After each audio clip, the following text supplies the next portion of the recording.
païens, amis païennes, bonsoir. Bienvenue autour de ce feu pour parler de paganisme dans cette nouvelle chaîne qui s'appelle donc La Ménie Païenne. Donc, pourquoi avoir décidé de créer cette nouvelle chaîne YouTube? Simplement parce que je suis moi-même païen depuis une quinzaine d'années. Et comme vous tous, j'ai pu constater un certain regain d'intérêt ces derniers temps pour le paganisme, un certain renouveau, voire une certaine médiatisation en tout cas, voire un effet de mode.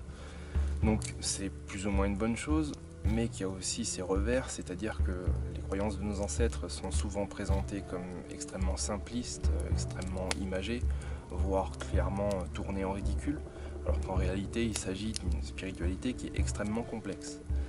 Donc, assez modestement, on va essayer d'y voir un peu plus clair à travers ces croyances ancestrales. Essayer de poser un regard nouveau, tantôt plutôt ésotérique, tantôt un peu plus scientifique, sans toutefois se poser les barrières des scientifiques habituels, puisque les explications entre guillemets officielles sont, sans être fausses, elles sont souvent très incomplètes, donc on va essayer d'aller un petit peu plus loin que ça et découvrir vraiment les origines et les significations des mythes, des légendes et de l'ensemble des croyances de nos ancêtres.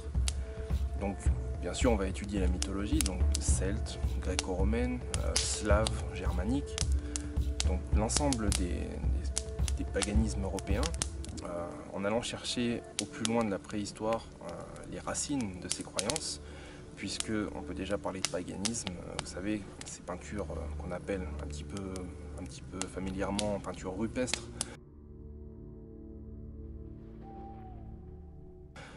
qui sont en fait très chargées de sens, en passant par la civilisation des mégalithes jusqu'à l'Antiquité, dont on a déjà parlé, et plus récemment les Saxons, bien sûr les Vikings, et ça jusqu'à la fin officielle en tout cas du paganisme en Islande en l'an 999.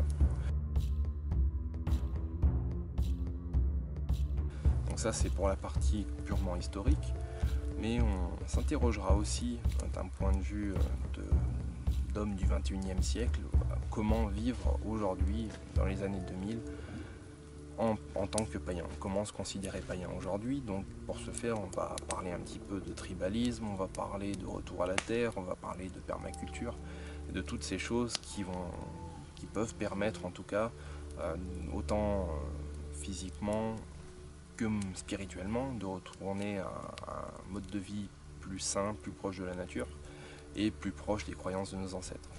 Alors sur cette chaîne, plus concrètement, qu'est-ce qu'on aura comme contenu? Dans un premier temps, des vidéos d'études sur des sujets donnés, donc soit sujets que j'aurais choisi moi-même puisqu'il y a énormément de choses dont j'aimerais parler, soit des choses que vous-même m'aurez suggérées. S'il peut y avoir un échange comme ça, ce serait génial, alors quel que soit le sujet, historique ou spirituel, du moment que ça a un rapport avec le paganisme bien sûr. Dans un second temps, on fera aussi des visites de vestiges, donc alors que ce soit d'anciens lieux de culte, lieux sacrés, lieux d'habitation, sites de bataille aussi célèbres, des grottes, des oppidums.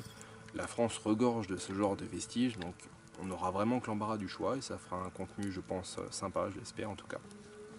Donc, dans un troisième temps, on parlera aussi littérature, donc soit littérature classique, antique, avec des auteurs, les philosophes grecs, Socrate, Platon, Aristote, les auteurs aussi romains, la guerre des Gaules de Jules César qui est très intéressante. On a aussi l'empereur Julien qui nous a laissé une ode au paganisme magnifique, Tacite. On parlera aussi des sagas islandaises d'un point de vue nordique. On parlera des Eddas de Snorri, tout un tas d'écrits voilà, qui nous sont parvenus de l'ère païenne jusqu'à nos jours. Ensuite, on pourra également parler d'auteurs contemporains qui ont écrit tout un tas de livres sur le sujet, donc pourquoi pas des comptes rendus de lecture de certains livres, justement de ces auteurs contemporains, des conseils de lecture de ma part, pourquoi pas, si vous voulez enrichir votre bibliothèque. Donc dans un quatrième temps, on pourra s'intéresser aussi à la vie quotidienne de nos ancêtres, parce que alors de ce côté-là, il y a aussi une foule d'idées reçues et de fausses vérités qui circulent, donc on va essayer d'y voir un peu plus clair là-dedans, de faire un peu le ménage entre le vrai et le faux, donc en se basant purement sur l'historique, donc l'archéologie, ce qu'on peut trouver dans les musées, mais aussi la reconstitution et l'archéologie expérimentale qui est en plein développement aujourd'hui.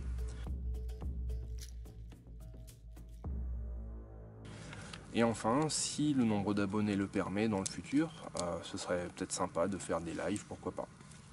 Alors, cette chaîne a un but évolutif, bien sûr, donc je suis ouvert à absolument toutes les suggestions, toutes les remarques aussi, positives ou négatives, du moment que c'est constructif. Donc voilà, ça c'est déjà les idées que j'ai eues. Après, il pourrait y en avoir d'autres qui vont venir s'y ajouter au fur et à mesure du temps. Alors pour conclure cette vidéo et dans le même temps lancer un premier sujet, je vais essayer de donner une définition du paganisme, en tout cas à mon sens. Donc déjà, le mot païen, d'où vient-il? Donc il vient du latin paganus, qui vient de la racine latine pagus, qui veut dire le village. Je me suis mis à l'abri parce qu'il commence à pleuvoir. Paganus, ça veut dire donc le paysan, mais paysan dans un sens péjoratif du terme, c'est-à-dire un peu comme nous on dirait en français pécor, pégu ou cutéreux, des choses comme ça. Donc comment est-ce que ce mot qui a priori n'a strictement rien à voir avec la religion, comment ce mot en est venu à désigner les non-chrétiens? Eh bien c'est les chrétiens eux-mêmes qui, à partir du 5e siècle après Jésus-Christ, donc une époque où ils étaient déjà bien implantés au sein de l'Empire romain, le christianisme était en tout cas déjà bien développé, c'est eux-mêmes qui ont commencé à définir les non-chrétiens comme paganus. Alors pourquoi? Pour deux raisons. Déjà la première, c'est que le latin était donc une sorte de langue internationale de l'époque, en tout cas celle qui était utilisée par les chrétiens pour répandre leur foi, avec le grec. Et du coup, le fait d'utiliser ce mot péjoratif en latin, ça donnait déjà une connotation négative aux païens, aux paganus, et à ceux en tout cas qui étaient fidèles aux religions traditionnelles. Et dans un second temps, il jouait avec ce mot sur l'opposition entre ruralité et civilisation, et les villes. Parce que l'Empire romain est une société qui est extrêmement urbanisée. Et à côté de ça, vous avez les campagnes qui sont considérées comme un petit peu barbares, un petit peu arriérées, puisque oui, c'est bien connu, les barbares, les sauvages habitent à la campagne et les gens bien, les gens civilisés habitent en ville, surtout dans l'Empire romain.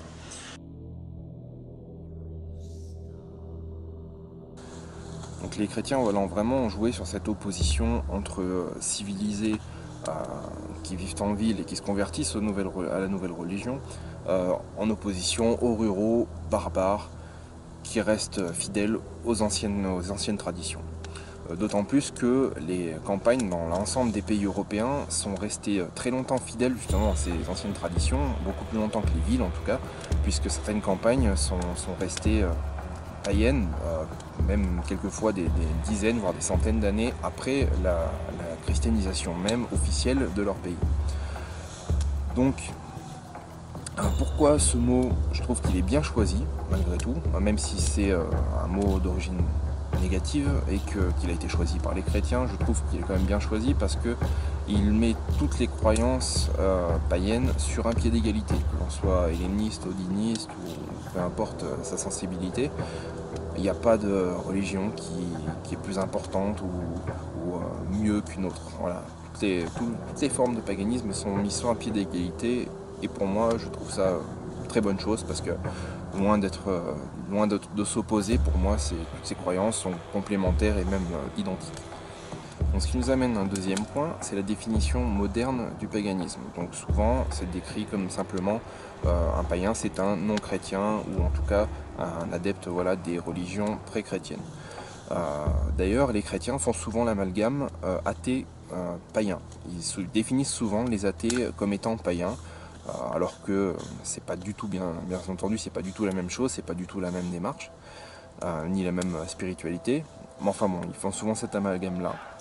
Donc pour moi, je suis assez d'accord avec la définition officielle en tout cas, c'est l'ensemble des religions pré-chrétiennes européennes et même partout dans le monde, même si pour le reste du monde je préfère appeler ça religion naturelle, parce que c'est vraiment les religions qu'on a retrouvées sur l'ensemble du globe, où chaque culture, chaque peuple avait sa religion qui était basée sur le chamanisme, l'animisme, les choses comme ça.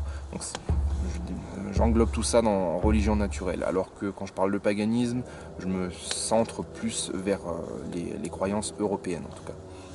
Et comme je le disais plus tôt, nos croyances européennes, alors que ce soit le chamanisme, que ce soit le culte des esprits qu'il pouvait y avoir à la préhistoire, ou plus tard les mythologies, parce qu'elles ne sont pas apparues du jour au lendemain. En fait, les mythologies et le paganisme tel qu'on le connaît, celui des Vikings, celui des Romains, des Gaulois, c'est une évolution des croyances de la préhistoire. Hein. Il y a une continuité. Les mythes ne sont pas apparus comme ça du jour au lendemain, bien sûr. En parlant de croyances un petit peu alternatives, en tout cas à la croyance chrétienne, le satanisme, pour moi, ce n'est pas du paganisme. Le satanisme, c'est au final l'antithèse du christianisme. Donc ça n'a pas les mêmes dogmes, mais ça a la même vision binaire du monde, le bien, le mal. Donc pour moi, fondamentalement, même si certains satanistes vont se revendiquer ou en tout cas rapprocher leurs croyances du paganisme, pour moi, c'en est pas.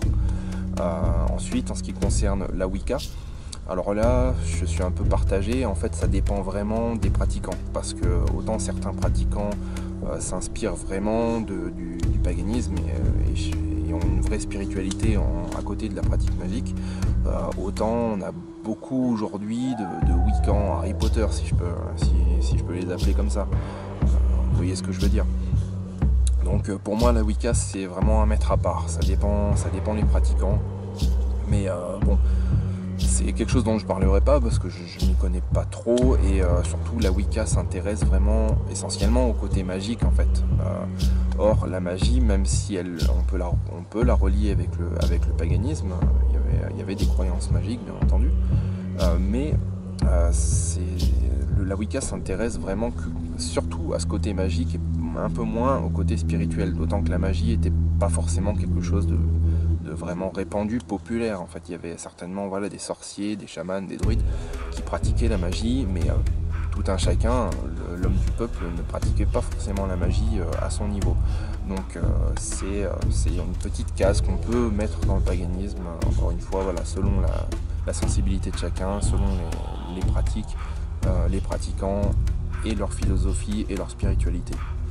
Mais la Wicca, bien sûr, s'inspire du paganisme. C'est une croyance assez relativement récente, mais je crois qu'elle a été créée dans les années 50, quelque chose comme ça, mais qui s'inspire bien sûr des légendes qui sont bien plus anciennes et de pratiques qui sont également bien plus anciennes. Alors pour finir, quels sont les fondamentaux du paganisme ? Donc bien sûr, le paganisme est une religion non dogmatique, donc il n'y a aucune obligation, quoi que ce soit, mais il y a quand même des fondamentaux à respecter que l'on retrouve dans l'ensemble des croyances, dans les traditions, etc. Donc et des choses qui sont communes à l'ensemble des paganismes européens, donc c'est vraiment des choses qu'on ne peut pas passer à côté. Donc dans un premier temps, on a la vision cyclique du temps, en opposition justement à la vision linéaire du temps des chrétiens, donc qui consiste à voir le temps comme non pas une création, un commencement, un présent et un futur avec à la clé l'éternité. Là, le païen va avoir tendance à voir le monde et l'espace-temps comme une roue, un cercle qui tourne, le temps est une suite de cycles en fait qui se suivent, qui se ressemblent pas forcément, mais qui sont quand même inscrits dans une continuité et qui sont surtout en mouvement. Tout est en mouvement. Nos ancêtres l'avaient déjà compris à leur époque, ils étaient déjà des fins astrophysiciens, si je puis dire, mais ils avaient déjà compris beaucoup de choses, et entre autres que la Terre sur laquelle ils étaient était en mouvement, que tout ce qui était autour d'eux était en mouvement, et l'univers tout entier, et que tout était inscrit dans un cycle, d'où la symbolique qu'on retrouve partout de la roue solaire. Alors deuxième fondamental, c'est le polythéisme, donc une myriade de dieux et de déesses qui forment un panthéon, ou alors un culte des esprits, en opposition avec le monothéisme judéo-chrétien, donc qui considère qu'il y a un seul Dieu qui est le créateur de toutes choses et qui possède le plein pouvoir sur tout ce qui existe. Donc le polythéisme, ça peut être, comme je l'ai dit, soit donc un panthéon de dieux, donc comme dans tous les paganismes de l'Antiquité, dieux et déesses, d'ailleurs, on n'a pas d'opposition homme-femme. ni d'ailleurs de rapport de supériorité. Les déesses sont extrêmement puissantes. Donc ça, c'est pour le côté divin. Maintenant, en troisième point, je voudrais parler du culte de la mémoire, où le culte, alors, il peut revêtir différentes formes, soit le culte des ancêtres, soit le culte des héros, donc comme on a dans l'Odyssée, ou plein d'écrits grecs, gréco-romains, qui décrivent justement les exploits de héros divers et variés, Achille, Hercule et compagnie, et les dieux d'ailleurs eux-mêmes, où on peut avoir aussi un culte des ancêtres, ou du moins des hauts faits d'armes des ancêtres, où on essayait de se retrouver justement à leur hauteur, et on honorait vraiment leur mémoire selon ce qu'ils avaient accompli. Pour moi, ce culte de la mémoire, ce culte des ancêtres, il est relié à un culte très ancien, qui est celui, une croyance très ancienne, qui est celle de la réincarnation.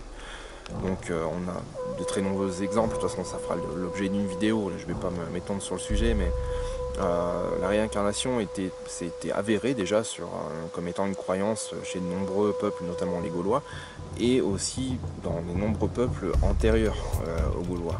Donc on aura l'occasion d'y revenir, mais c'est pour moi aussi un fondamental du paganisme, donc le culte de la mémoire et des ancêtres. Donc encore une fois, qui ne s'oppose absolument pas à la vision cyclique du temps, puisque justement on essaye d'être entre guillemets d'être égal, voire supérieur au cycle qui nous a précédés. Donc voilà un petit peu pour ma vision du paganisme. Alors pour ces fondamentaux, il y en a probablement d'autres, peut-être que certains d'entre vous ne seront pas forcément d'accord avec ça, mais c'est des choses que quand on prend les mythologies, que l'on prenne voilà, les textes ou tout ce que vous voulez, c'est des fondamentaux qu'on retrouve dans toutes les formes de paganisme européen. Donc pour moi, elles sont incontestables. Donc pour finir, voilà, je voudrais juste préciser que cette chaîne aura vraiment pour but de promouvoir la culture européenne, les traditions et la vision du monde de nos ancêtres, essayer de la retrouver et la faire partager à un maximum de monde, parce que je considère que voilà, beaucoup de problèmes pourraient être résolus justement si les Européens renouaient avec leur philosophie et leurs croyances originales, et rendaient au désert ce qui appartient au désert, et renouer avec vraiment leur culture originale qui leur appartient. Donc voilà, je ne serai pas forcément tendre avec la vision biblique du monde, mais il faudra composer avec. Mais en tout cas j'espère que vous trouverez des informations intéressantes dans ces vidéos, et que j'arriverai à vous faire partager un petit peu de cet esprit païen, et que votre esprit païen aussi peut-être viendra enrichir le mien.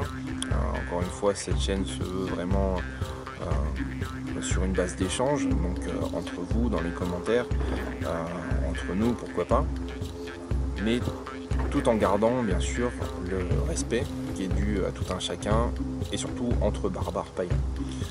Donc voilà, je vous remercie d'avoir regardé cette vidéo jusqu'au bout, j'espère qu'elle vous aura plu, j'espère qu'elle vous aura donné envie de regarder celles qui vont suivre.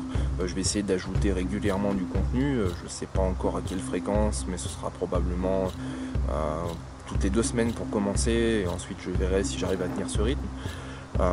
Mais voilà, en tout cas, si vous voulez être sûr de louper aucune des nouvelles publications que je ferai, je vous invite à vous abonner déjà. Partagez pourquoi pas cette vidéo si vous connaissez des personnes qui peuvent être intéressées par le sujet.